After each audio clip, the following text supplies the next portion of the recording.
तो हम सब सत्संगी हैं, जितने भी लोग यहाँ बैठे हुए हैं, सुन रहे हैं या सुना रहे हैं, वो सब क्या हैं? सत्संगी। तो सत्संगियों को, गुरु भक्तों को करना क्या चाहिए, इस पर सदगुरु कबीर साहिब जी कह रहे हैं। इस पर सदगुरु कबीर साहिब जी कह रहे हैं कि सदगुरु की शरण में जाकर सत्संगी होकर के हमें क्या करना चाहिए? तामस का त्याग करना चाहिए।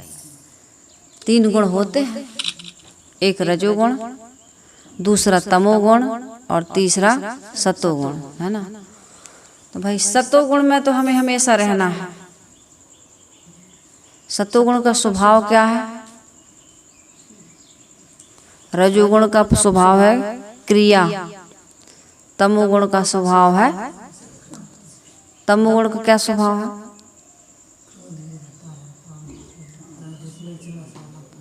तमोगुण का स्वभाव क्या है? लड़ाई झगड़ा, राग द्वेष, ये सारे काम। निर्माण होना रजोगुण, पुष्टि होना सतोगुण और विनाश होना तमोगुण। तो हमको क्या करना चाहिए? सदगुरु की शरण में जाकर के तामस का त्याग करना चाहिए। इधर सदगुरु कबीर साहिब जी यह कह रहे हैं कि आप और हम सत्संगी हैं, तो सबसे पहली चीज है कि हमें तमोगुण का त्याग करना चाहिए। लड़ाई झगड़ा, बैर विरोध, तामसी भोजन कैसा होता है?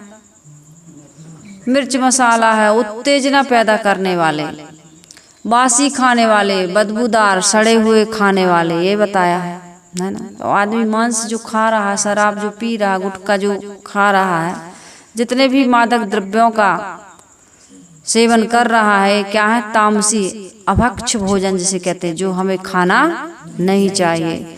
तो इस प्रकार का खाना पीना, सोचना विचारना, क्रिया करना, इनका हमें त्याग करना चाहिए। तब तो हम सत्संगी हैं, तब तो हम गुरु के भक्त हैं, नहीं तो फिर हम गुरु के भक्त नहीं हैं। तो ये खाना पीना इस बाहरी चीज़ों को लेकर के ही केवल नहीं है, यहाँ पर ये है कि हमारा स्वभाव भी कैसा होना चाहिए, रहनी और आचरण कैसा होना चाहिए, इसके बारे में सदगुरु कबीर साहिब जी बहुत सुंदर ये भजन कह रहे हैं कि सतगुरु शरणे जाए के तामस त्यागिए, भला बुरा कही जाए तो उठ नहीं लागिए।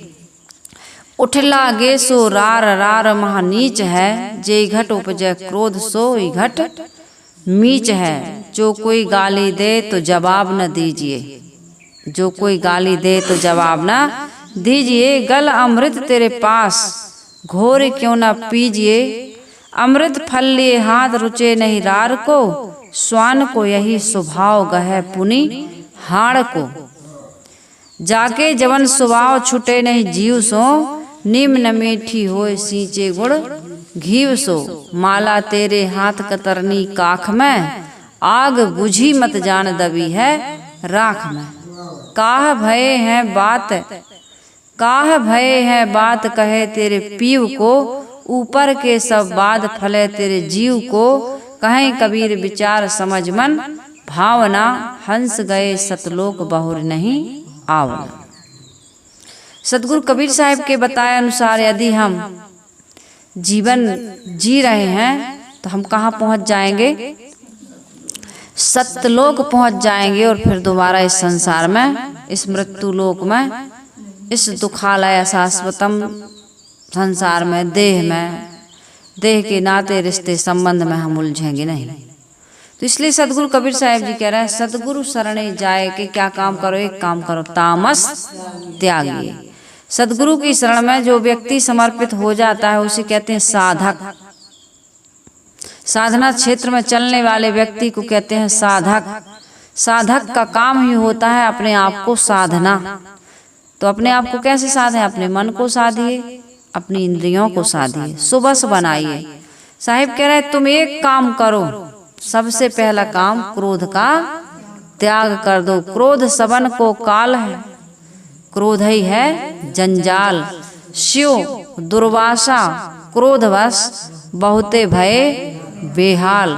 कपिल मुनि के क्रोध ने मारे सगर के पूत, और सनकादिक ने क्रोध करी राक्षस किए हरिदूत। जितने भी लोगों ने क्रोध किया है उनका इतिहास उठा करके देख लो या आज वर्तमान में उनका जीवन देख लीजिए, वो सुखी नहीं है। इसलिए घर में, परिवार में, समाज में, जहाँ भी हम जिनके साथ व्यवहार करते हैं, आवश्यकता क्या है?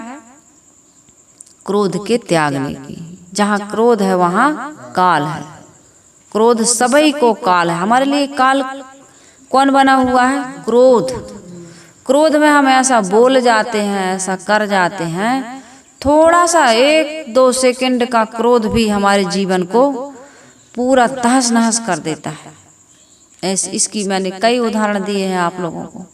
बच्चे ने गाड़ी में स्क्रैच कर दिया, पिता ने उसकी उंगलियों को कुचल दिया और जब खून बहने लगा अस्पताल ले गया। डॉक्टर ने कहा भैया इन्फेक्शन इतना फैल गया है, इतनी उंगलियां डैमेज हो गई हैं कि इनको काट के अलग करना पड़ेगा। काट दिए, ऑपरेशन हुआ, घर में आए। बच्चे ने कहा ठीक होने लगा था। एक दिन गोद में बैठा था, जब ठीक हो गई पूरी तो बच्चे ने कहा पापा पापा मेरी उंगली फिर से कब बढ़ेंगी, कब उगेंगी? बच्चा क्या जाने कि अब कट गई हैं तो पुनः उंगली उगने वाली है, बढ़ने वाली नहीं है। तो उस बच्चे के भोले प्रश्न को सुन करके पिता के मन में इतना दुख हुआ कि मैं थोड़े से क्रोध को नहीं जीत पाया और मैंने अपने ही बेटे की उंगलियों को, अरे गाड़ी तो गाड़ी है, स्क्रैच आ गई थी, कोई बात नहीं, नहीं गाड़ी थी। नई चीज पे आदमी का बड़ा मोह होता है। कई बार ऐसा होता है घर में कि यदि कोई चीज टूट गई, फूट गई, खराब हो गई तो डांटना समझाना एक सीमा तक होना चाहिए कि ऐसी असावधानी ना हो।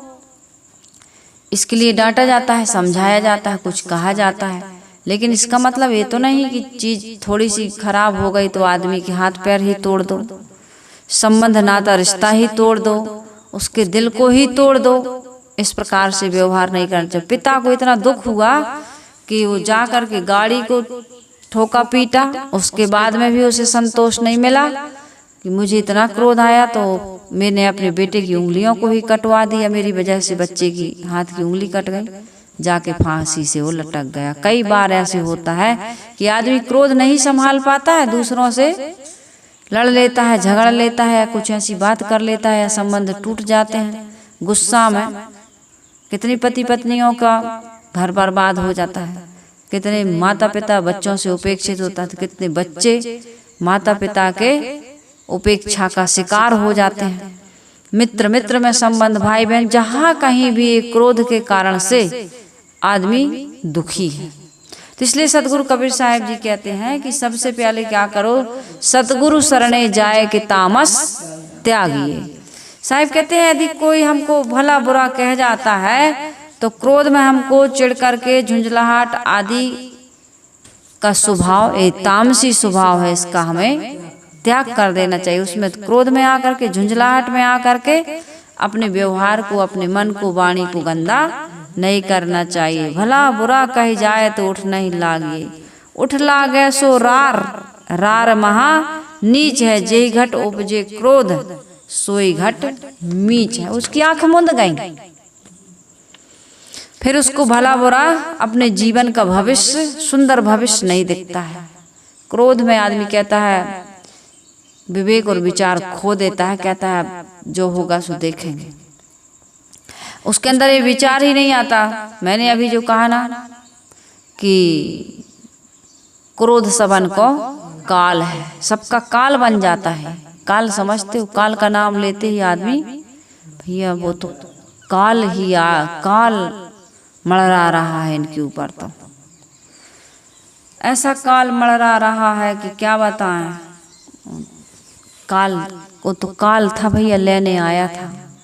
कोई एक्सीडेंट हो जाता, कोई दुर्घटना हो जाती है, आंधी आ जाए, तूफान आ जाए, अभी जो उसमें नाव पलटी है बरगी बांध में, वो काल ही था। लोग कहते हैं वो काल था अचानक। तो साहिब कह रहे हैं कि क्रोध सबका काल है और क्रोध है जंजाल। शिव दुर्वासा, देखिए शिव जी को क्रोध आ गया, दुर्वासा ऋषि को क्रोध आ गया, सनकादिकों को क्रोध आ गया, कपिल मुनि को क्रोध आ गया, कितना विनाश हुआ। थोड़े समय का क्रोध आदमी को कितने पूरी जिंदगी भर भोगना पड़ता है उसका परिणाम। तो इस प्रकार से साहब कह रहे उत्तेजित मत हो, कोई भला बुरा कहता है तो प्रतिक्रिया मत करो। प्रतिक्रिया रहित जीवन बनाना, आदमी दुनिया का सब कुछ बना रहा है लेकिन अपने प्रतिक्रिया रहित जीवन बनाना उसको पता ही नहीं कि प्रतिक्रिया रहित जीवन बनाए। ये प्रतिक्रियाओं में पड़ना ही हमारे जीवन में सबसे बड़ी कमजोरी। प्रतिक्रिया, कोई ने हमारी प्रशंसा की फूल गए, कोई ने हमारी निंदा की पचक गए, दुखी सुखी हो गए। ये हम प्रतिक्रिया रहित कहाँ हैं? सामने वाले का जैसा स्वभाव है वैसा वो बर्ताव कर रहा है हमारे साथ, हमारे विचारों को सुनता है, हमारे काम को सराहना करता है, वो उस विचारधारा का होगा, उसके अंदर भी इन चीज़ों की रुचि होगी इसलिए प्रशंसा कर रहा है। नहीं तो लोग तो यही कह देते बड़ी सत्संग करते हैं, होता है ना, बड़े सत्संग करते, बड़े सत्संग में जाते हैं, बड़े साधु बने हैं, बड़े सत्संगी बने हैं, सुबह सुबह बड़े आश्रम चले जाते हैं। कुछ भी कह रहा है कि नहीं कह रहा, लेकिन एक व्यक्ति ऐसा है कि अरे भैया आप लोग बहुत अच्छे हो, सत्संग से जुड़े हो, आप लोग अच्छे हुए, शादी नहीं करवाए, साधु हो गए, अपना साधना कर रहे हो। तो जो व्यक्ति की जैसी भावना होती है वैसा वो बोलता है, सोचता है और व्यवहार करता है। उसमें हमें किसी प्रकार की प्रतिक्रिया में नहीं पड़ना चाहिए कि हमारी कोई ने प्रशंसा कर दी तो हम फूल के कुप्पा हो गए, और किसी ने कुछ निंदा कर दी, बुराई कर दी, उलाहना दे दिया या अपशब्द कह दिए तो हम क्या हो गए, दुखी हो गए। ये प्रतिक्रिया रहित जीवन नहीं है। तुम भी उसी की तरह यदि प्रतिक्रिया में पड़ गए, विवाद करने लगे, उसी प्रकार का काम करने लगे, उत्तेजित होकर के लड़ाई झगड़ा करने लगे, तो ये किसका काम है? नीचों का काम है। साहब कहते हैं नीचा काम है, छोटा काम है। प्रतिक्रिया में पड़ना कोई बड़ा काम नहीं है। प्रतिक्रिया में पड़ करके आदमी अपने पूरे जीवन को बर्बाद कर दिया है। साहब कह रहे जय घट उपजय क्रोध सोई घट नीच है। जो कोई गाली दे तो जवाब न दीजिए, गल अमृत तेरे पास घोर क्यों ना पीजिए। यदि कोई गाली देता है तो उसका उत्तर आप क्या से दोगे? गालियां ही से दे रहे हो। हम कहते हैं भैया क्यों गाली दे रहे, क्यों लड़ाई झगड़ा कर रहे हैं? वाह, नहीं देंगे साहब गाली का जवाब। वो ऐसे गाली दी, हमने भी उसको अच्छी सुनाई, हमने भी गाली दी। ईंट का जवाब हम तो पत्थर से देते हैं। हम नहीं तुमसे कम, और तुम हो राइफल बंदूक तो हम हैं एटम बम। तुम यदि राइफल से मारोगे तो हम तो इधर उधर हो ही जाएंगे, लेकिन हम तुम्हारे लिए एटम बम फटक देंगे तो तुम बचो ना, है ना? यही हो रहा है अभी। तुम्हें पता नहीं है किससे पाला पड़ा है। तुम बताओगे कि किससे पाला पड़ा है? नीच से पाला पड़ा है। मैं तो नीच था ही, लेकिन मेरा पाला महा नीच से पड़ गया। हमने तो एक गाली दी और सामने से 2-4 गाली आ गई, तो हम तो नीच थे ही, गाली दे रहे थे, लेकिन सामने वाला महा नीच है। तो इस प्रकार से साहब कह रहे हैं कि हमें क्या करना चाहिए? जो कोई गाली दे तो जवाब ना दीजिए, गल अमृत तेरे पास घोर क्यों ना पीजिए। गला में अमृत बसता है, कंठ में अमृत बसता है। कंठ में हमारे अमृत होना चाहिए, विष नहीं होना चाहिए। कोई अच्छा गाता है, अच्छा बोलता है तो कहते हैं कितना बढ़िया कंठ है उसका, देखो तो उसकी वाणी इतनी मधुर है, इतनी मीठी है कि ऐसा कलेजे को ठंडकता मिलती है, ऐसा लगता है सुनते रहो। उसके कंठ में तो सरस्वती विराजी है भैया, इतना मीठा गाता है, इतना मीठा बोलता है, ऐसी बात करता है, ऐसे लगता है सुनते ही रहो। तो इसमें सदगुरु कबीर साहब जी कह रहे हैं जो कोई गाली दे तो जवाब ना दीजिए। इतना सा यदि सास के साथ बहू सत्संगी होगी तो ये ध्यान जरूर रखेगी। और बहू मान लो आपको दुष्ट मिल जाए, मिल जाता है ऐसे, पति आपको दुष्ट मिल जाए, पत्नी मिल जाए जो हमारे साथ सुंदर व्यवहार नहीं कर रही, हमारे मन के अनुसार नहीं चल रही है, चल रहा है, तो वो क्या करेगा? वो प्रतिक्रिया में नहीं पड़ेगा। वो मीठा ही बोलेगा। गल अमृत तेरे पास, घोर क्यों ना पीजिए। अमृत तुम्हारे गले में है लेकिन तुम उसे घोर करके नहीं पी रहे। तुम्हारे हृदय में क्या होना चाहिए? क्षमा होना चाहिए और दया का संस्कार होना चाहिए। ये कहाँ से मिलेगा? ऑनलाइन मंगा लोगे कहीं से, फ्लिपकार्ट से, कौन से कार्ड से मंगाओगे? कौन से शॉप में आपको मिलेगा? कोई दुकान कहीं खुली है? हाँ, सत्संग में मिलेगा। सत्संग के अलावा, संत गुरु के अलावा, सद्गुण रहनी जिन्होंने आचरण कर ली है, ऐसे सज्जन पुरुषों के द्वारा ही तुमको और हमको मिलता है। गुरुदेव जी बताया करते थे कि एक व्यक्ति ऐसा था, उसको चाहे सामने से कोई कितना भी गाली दे, लेकिन वो शांत ही रहते थे। भैया काहे करे आवत, हंस के वो यही कहता था, अरे भैया काहे करे आवत, हो गया है ना, गरियाओ ना। अपनी जुबान को हम कितना गंदा करते हैं, कैसे कैसे शब्द निकल जाते हैं। फिर आदमी ऐसा पश्चाताप करता है, ऐसा अपने आप में ग्लानि पैदा होती है कि वो सोचता है कि अब कहाँ जाएं।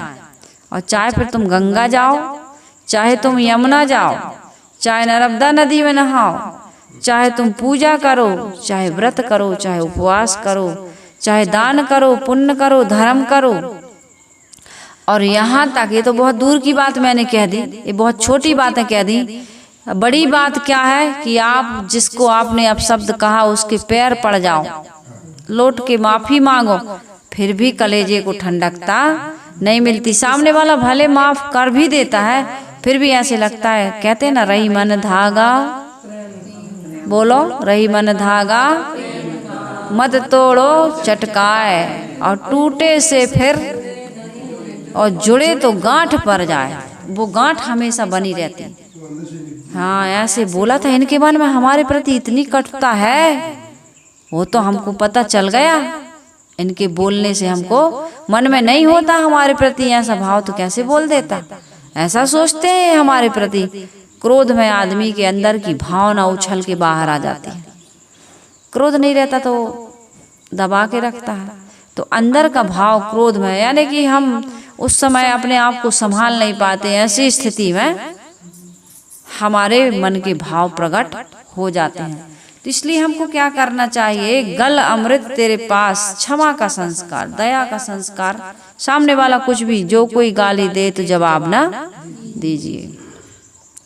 गले अमृत तेरे पास, घोर क्यों ना पीजिए। हमें क्या करना चाहिए? उनका उपयोग, क्षमा का और दया का उपयोग करना चाहिए। तुम्हारे हृदय में सद्गुण के संस्कार हैं, है ना, यही अमृत है। मीठी वाणी क्या है? अमृत है। हमारे अंदर में दया और क्षमा के संस्कार है, ये अमृत है। विवेक विचार हमारे साथ है, हमारे हृदय में है, ये अमृत, यही तो अमृत है। और उसको घोल कर पीना क्या है? कोई ऐसा अमृत थोड़ी कि एक चम्मच गिलास में डाल और घुमा के हिला के पी जाओ, ऐसी बात नहीं है। ये अमृत क्या घोल के पीना, क्या जीवन में प्रयोग करिए इन चीजों का, दया का, क्षमा का, प्रेम का, करुणा का और मीठी वाणी का।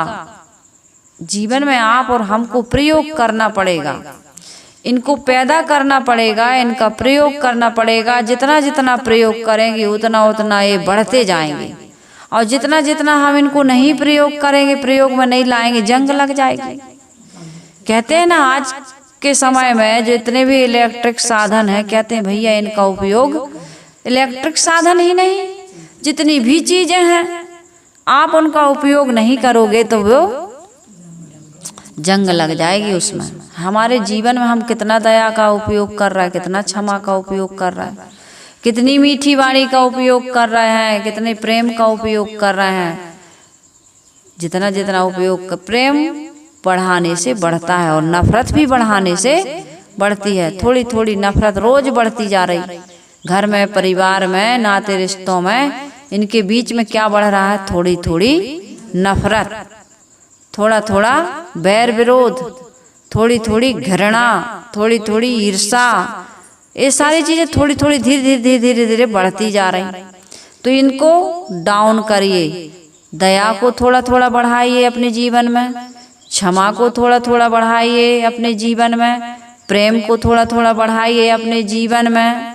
ये सारे सद्गुणों को, विवेक को, विचार को, गुरु भक्ति को, इन सद्गुणों को धीरे धीरे बढ़ाते जाइए। तो साहिब कह रहे हैं कि गल अमृत तेरे पास घोर क्यों ना पीजिए, अमृत फल लिए हाथ रुचे नहीं रार को, स्वान को यही स्वभाव गह पुनि हाड़ को।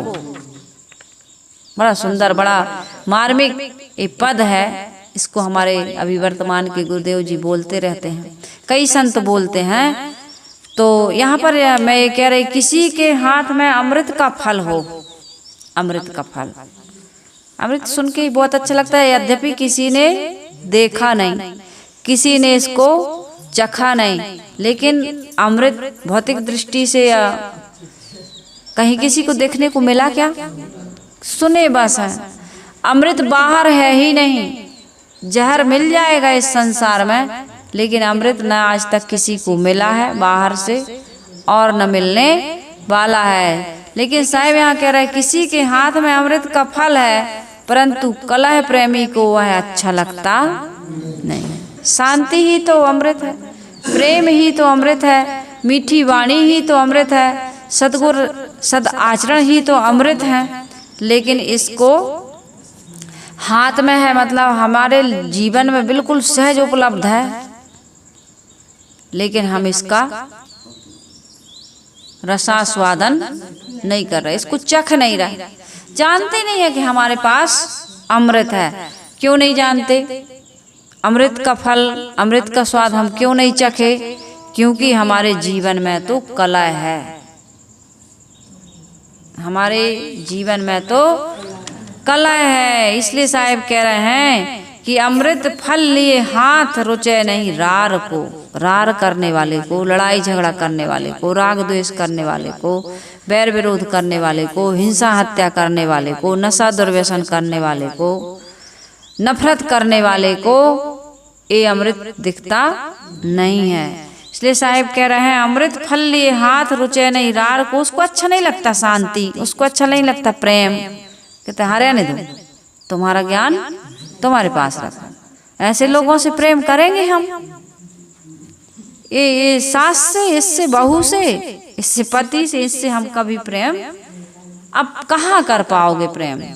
क्योंकि इतनी नफरत, इतनी ईर्षा, इतना आपने उसके साथ संबंध बिगाड़ लिया, इतनी मन में कटुता भर ली है कि अब अमृत की स्थिति पुनः पैदा होने वाली नहीं है। तो साहिब कहते हैं अमृत फल लिए हाथ रुचे नहीं रार को, और स्वान, कुत्ता कह रहा है साहिब, स्वान का यही स्वभाव गह पुनि हाड़ को। कुत्ते को चाहे जितना खिला दो पिला दो, लेकिन जा कर के वो सूखी हड्डी क्यों ना हो उसको चबाएगा। भले अपने ही जबड़ों से खून आ रहा है उसको ताजा ताजा, और वो समझ रहा है कि हड्डी से आ रहा, हड्डी चूसता है। कुत्ता क्या करता है? हड्डी चूसता है। जिसका जो स्वभाव होता है बिना साधना के वह उससे छूटता नहीं है। यदि तुम तम्बाकू खाना, ये तो सिखाने की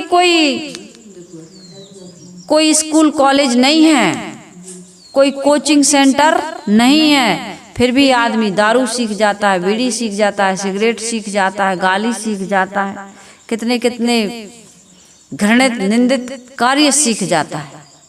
कहाँ सीखता है? कहीं खुला है सेंटर? देखते हो जगह जगह सत्संग हो रहा है, जगह जगह पर धर्म कथाएं हो रही हैं, लेकिन उन बातों को हम नहीं सीख पाते हैं। धर्म की, पुण्य की, परमार्थ की, दया की, क्षमा की, करुणा की, प्रेम की जो शिक्षा दी जा रही है उसको हम ग्रहण नहीं कर पाते हैं। और गंदी गंदी आदतें तो बचपन से सीख जाते हैं, और गंदी आदतों को जो व्यक्ति सीख जाता है, बीड़ी, सिगरेट, शराब, मांस, मदिरा, जो भी मैथुन, व्यभिचार, जितने भी बुरे कर्म हैं, लड़ाई झगड़ा, राग द्वेष, जो भी हमारे जीवन में आ चुके हैं विकार, अब हमारा क्या बन गया? स्वभाव। जैसा करते रहे वैसा ही हमारा भाव बन गया, भावना बन गई। संस्कार अंदर तक पुष्ट हो गया है, तो वो कैसे जाएगा? साधना के द्वारा छूटेगा वो। साधना जब हम करेंगे तभी हमारा एक मैला कुचैला गंदा एकदम मटमैला स्वभाव साफ होगा। हमारे दुल्हन काहे ना अंगिया धुलाई, लागा चुनरी में दाग छुड़ाऊं कैसे, छुड़ाऊं कैसे, घर जाऊं कैसे, लागा चुनरी में दाग छुड़ाऊं कैसे। चुनरी में दाग लग गया, अब कैसे छुड़ाऊं, और बिना छुड़ाए घर जाऊं कैसे। जब तक चुनरी का दाग नहीं छूटेगा घर में तुम्हें प्रवेश नहीं मिलेगा। अपनी आत्म स्थिति या आत्म संतोष या आत्म अमृत हमें मिलने वाला नहीं है। बिन धोए पिया रीझत नाही, सेज से दे गिराई, दुल्हन काहे नांगिया धुलाई। सुमरण ध्यान का साबुन कर ले, सत्य नाम दर आई। सुमरण करो, ध्यान करो और सत्संग करो, गुरु भक्ति करो, सेवा स्वाध्याय साधना करो। इसी से अब हमारे जीवन का दाग छूटने वाला है, यानी गंदा स्वभाव, जिससे हमारा अंतःकरण दूषित हो गया। दूषित होना कितनी बड़ी बात है। अरे भैया ये वस्तु दूषित है, इसमें दोष दुर्गुण विकार भर गए हमारे अंतःकरण में। अब इसको हम स्वभाव को कैसे सुंदर बनाएं? साहब तो कह रहे हैं कि स्वान का यही स्वभाव गहे पुनि हाड़ को। हमारा मन बार बार विकारों में जा रहा है। जब बार बार विकारों में जा रहा है तो बार बार क्या करना चाहिए? सत्संग करना चाहिए, बार बार स्वाध्याय करना चाहिए, बार बार ध्यान चिंतन करना चाहिए। इसकी मात्रा अधिक होनी चाहिए जीवन में। 5 लोग आए थे हमारे आश्रम में, दीक्षा लेकर के गए। फोन करते रहते हैं, माता बहन भी हैं, खास तो माता बहनें ही हैं, तो फोन करती हैं, कहे 2 महीने हुए हैं साहब, लेकिन मन में बड़ी शांति है। और इतने दिन हम लोगों को पूजा पाठ करते हो गया, लेकिन शांति नहीं थी। इस शांति कोई बाहर की चीज थोड़ी, बाहर की उपलब्धियों से मन में शांति या संतोष या प्रसन्नता थोड़ी मिलती है। बाहर की चीजें तो बाहर के लिए हैं, ये भौतिक उपलब्धियां भौतिक शरीर तक हैं सीमित, ये मन की शांति देने में सक्षम नहीं है। हो आबो हवा ठंडी कश्मीर नहीं साहेब, ठंडा हो कलेजा कश्मीर उसे कहते हैं। शरीर की ठंडकता के लिए कश्मीर चले जाओ, गोवा चले जाओ, बद्रीनाथ हरिद्वार चले जाओ, कैलाश चले जाओ, है ना, कहीं भी चले जाइए आप। लेकिन मन की शांति के लिए वहां तन की शांति मिल सकती है।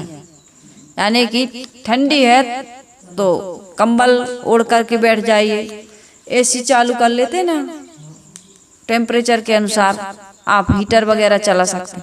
लेकिन मन में ठंडी गर्मी हो, उसका कोई बाहर कोई समाधान नहीं है। तो इसलिए हमको क्या करना पड़ेगा? हमारे अपने स्वभाव को जीतने के लिए, सुंदर बनाने के लिए साधना करनी होगी, सत्संग करना होगा, ध्यान चिंतन करना होगा। लेकिन आदमी ये इस पर ध्यान नहीं दे रहा, बाहर बाहर ही भटक रहा है। तो उन्होंने दीक्षा ली, ध्यान चिंतन किया, सदग्रंथों का अध्ययन किया, सत्संग रोज सुनते हैं। 2 ही महीने हुए हैं, कहते हैं मन बड़ा शीतल हो गया, मन बड़ा शांत हो गया, मन हमेशा प्रसन्न रहता है। अब परिवार में कुछ भी कोई कहे या कोई भी ऊंच नीच घटना होती है तो हमारे मन पर उसका प्रभाव नहीं पड़ता है। यही तो होना चाहिए, प्रभाव रहित, प्रतिक्रिया रहित जीवन। ऐसा जीवन हम सबको बनाने के लिए सदगुरु कबीर साहिब जी कह रहे हैं, क्या करो? सतगुरु शरणे जाए के तामस त्यागिए। जो सदगुरु की शरण में जा रहे हैं उनके लिए पहला काम यही है कि तामस का त्याग करो, अंधकार का, अज्ञान का त्याग करो, व्यर्थ की क्रियाओं का त्याग करो। तो साहिब कह रहे स्वान का यही स्वभाव गहे